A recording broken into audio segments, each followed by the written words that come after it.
Biden sent Kamala to Europe to stop the war in Ukraine. She met with Putin, and then 3 days later, he attacked. How did she do? You think she did a good job? She met with Putin to tell him don't do it, and 3 days later, he attacked. That's when the attack started. Did you know that, General? Should have sent you. But over 500,000, they say, are dead or wounded, but it's a much higher number than that. Donald Trump and the wider MAGA movement have never let facts get in the way of a good story. You know, what is wild to me is that this word patriot seems to be getting co-opted for propagandists, because that's what they do, all right? So we're going to talk about what my colleague from Georgia, she talked about misinformation, and I don't know what she was talking about, but nevertheless, we can look at her own tweets and we can find plenty of misinformation, but we're just going to go through one specific tweet. Now, she said that we need to work with Israel to track down the serial numbers on any U.S. weapons used by Hamas against Israel. Dr. Snyder, I may be going out on a limb, but are you aware that that was actually just propaganda that was put out and there actually were not U.S. weapons that were being used by Hamas, as she attempted to insinuate in this tweet? Yes, I mean, obviously there what you have is a typical example of American-Russian messaging where the implicit idea is supposed to be we shouldn't give weapons to Ukraine because they're going to end up going somewhere else. There's no evidence for that. It's hard to think of an example where American weapons have been leveraged with such success as on the Ukrainian battlefield. Thank you so much. In fact, for some people, especially people that serve on the committee, they may be surprised to know that it's actually a former Russian president and Putin's sidekick, Dmitry, and I don't want to slaughter his name, so I'm going to say Dmitry M., who actually she quote tweeted. See, the problem that we're having, and the reason that we're bringing up Russia as well, is because Russia is a threat as well as China. So we are not going to sit here and pretend as if it's only one or the other. But the biggest problem that we have is we have people that sit in this chamber and they spread the misinformation. If it was left in Russia or China, whatever.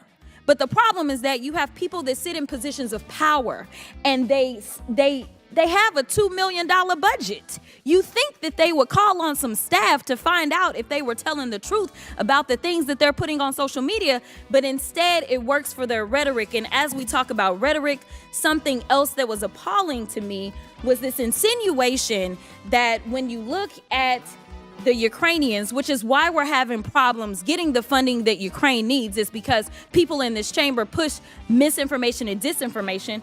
They want to talk about the Ukrainians got all of these Nazis. Well, let me tell you something. You can find Nazis anywhere. You can find them right here in the United States. In fact, a bunch of the people that they're calling victims and prisoners of war, also known as convicted felons from January 6th, I have an article that I'd like to enter into the record by unanimous consent that says neo-Nazi January 6th rioter pleads guilty. Without objection. Thank you so much. So here's the point.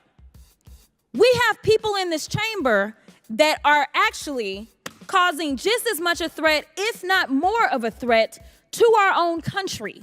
We should be talking about holding our very own accountable for the misinformation and disinformation that they are spreading, whether it's coming out of China, whether it's coming out of Russia, or whoever is peddling it. It is a problem because right now what we see is that people are dying and we cannot get the support that we need from the public because they continue to peddle lies. And I'm tired of it because I didn't come to this chamber to play games. I came to this chamber to answer to the people, the American people, and to make sure that we keep the American people safe. And if we don't get something done, as they talk about the border, I do want to be clear, the only reason we haven't gotten funding for the border is because they killed, the House Republicans here, killed the bill that they actually sent us from the Senate side. If they want to do some work, let me tell you something. The Democrats are ready, and it seems like the Senate Republicans are ready too. They just need to get to it and stop peddling Putin's lies. Thank you, and I yield. While many people just accept that they're lying and assume that everyone knows that, fact-checking is the only definitive way to prove that their policies are based on feelings and not facts. Remember, Bragg and Colangelo bootstrapped charges that are normally misdemeanors to some underlying crime to make the charges a felony. But what was the underlying crime? Prosecutors didn't reveal that until after the trial began.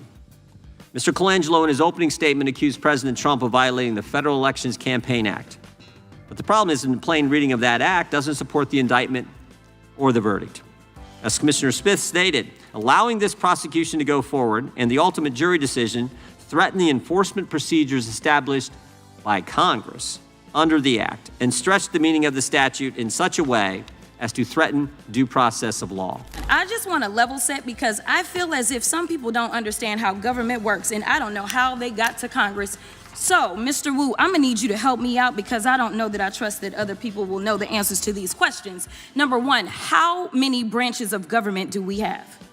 3. 3. Okay, sounds good. So, can you name them for me? Legislative, judiciary, and executive. Very good. Okay, so currently, I think that I serve in the legislative branch. Would you agree? I agree. Okay, fine. Can you tell me when somebody goes to court, such as a criminal convicted of 34 felony counts, state court in New York, would that be the legislative people or judicial people? Well, it's really the executive that's prosecuting, and then it's within the judiciary to run the trial properly. Okay, very good. So, judiciary. So, typically, if someone has an issue with, say, what happens in court, do they then somehow hop from state court all the way to the federal legislative branch, or is there a different process in which you are supposed to be able to explain any issues you may have? The process would be the judicial appellate process, holding aside the issue of state versus federal. Oh, interesting. Okay. All right. So normally people don't get convicted on a state level and somehow end up litigating the issue on the federal level in the legislative branch. Is that correct? Yes. Okay. All right. So something is different about what's going on today. I just wanted to clarify because I thought I was living in the upside down for a second. Now, I want to move on and talk about how someone is prosecuted. Currently, because under Project 2025, we'll get there, there will be a different way to prosecute people. But currently, it is my understanding, and I only kind of went to law school, passed a couple of bar exams, and practiced on the state and federal levels, but just clarify for me, when someone goes in to be prosecuted, is it, say, the President of the United States that somehow becomes the state prosecutor in New York? Oh, absolutely not. Absolutely not, because he's the executor, huh? That's that other branch. Correct. Okay. All right, so you have this prosecutor, and in this case, it's Alvin Bragg, who was duly elected, correct? Correct. Not appointed by the president, correct? Right. Duly elected by the citizens in his jurisdiction, right? Right. So he's elected, and usually there's some sort of an investigation that takes place, correct? Prior to his election? No. With a case, I'm sorry. Yes, I've correct. moved on. Yes. All right. So the very first part of a case is that we go through an investigation. After that investigation, then the prosecutor usually has what we would consider to be some sort of prosecutorial discretion as to whether or not they want to go forward, correct? Correct. All right. And then they use that discretion, but then when it's somebody that is facing a felony amount of time, which is usually in most states over a year, then they have to present it to a grand jury. Is that right? That's right. Now, a grand jury is comprised of citizens, correct? Correct. U.S. citizens from that area, correct? Right. Okay, so they have to come to the conclusion that they are going to issue what we call a true bill, correct? Correct. All right, so then we have an indictment. And then there's pretrial motions, there's pretrial hearings, all kinds of stuff, right? Right. All right, and then ultimately, depending on where you are, you have the opportunity to say, hey, I want a jury trial, correct? Correct. And a jury trial is comprised of U.S. citizens again, right? Right. Okay, very good. All right, so can you tell me so far if all of this took place in the case in New York? Yes, it did. Oh, okay. All right, so you get to trial. Now, when you show up to trial and you're facing a felony amount of time, as a defendant, are you not entitled to an attorney? Yes, you are. And your attorney is allowed to pick the jury, they're allowed to present evidence, and ultimately, it is a jury of your peers who decides whether or not you are guilty or not, correct? Correct. And in this case, the 30 has the judge involved too. And in this case, they found him guilty not once, not twice, not 3 times, not 4, not 5, not 6. I could keep going on, but 34 counts were given. So the opinions of these people who were not juries is not what we do in this country. In this country, we have a system in which jurors decide who is found guilty, and if you have a problem with that, you go to the appellate court, which the last time I checked, he was raising money so that he could go to the appellate court and appeal his decision, and they will have the final say so. Thank you so much. Texas Representative Jasmine Crockett is an attorney who knows exactly how to pick apart an argument in a way that is devastatingly accurate and also devilishly entertaining at the same time. And MAGA just doesn't know how to cope with it, which is why we see them publicly falling apart when they're challenged. I will say that the savings that CBO has identified that we've reinvested back into the Farm Bill, quite frankly, do not cut during the course of this 5 years of this Farm Bill any individual or family SNAP benefits. There's rhetoric on the outside that is amplifying that for their own purposes, but it's just not true. You know, I have been listening to everyone that had something to say, and the interesting thing, if the public pays attention, is that when my Republican colleagues speak about SNAP, these are the things that I've heard. It's not a cut, it's cost neutral, potential cuts, an increase in benefits. But every time you listen to the Democrats speak, they say the exact same thing. And the information that they're relying on is called data. And the data came from the nonpartisan CBO. The only information that we have before us to make a determination of how we will proceed is data from the CBO.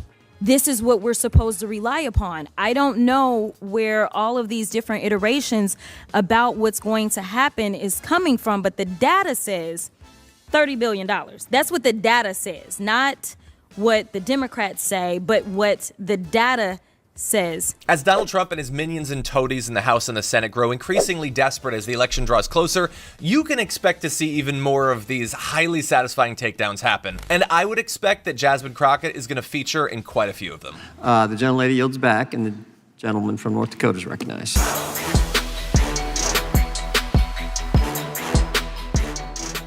Thanks for watching our video. Did you know that you can support our show by becoming a subscriber? Just click the subscribe button and also ring the bell so that you get notifications when we're live or when we post new content.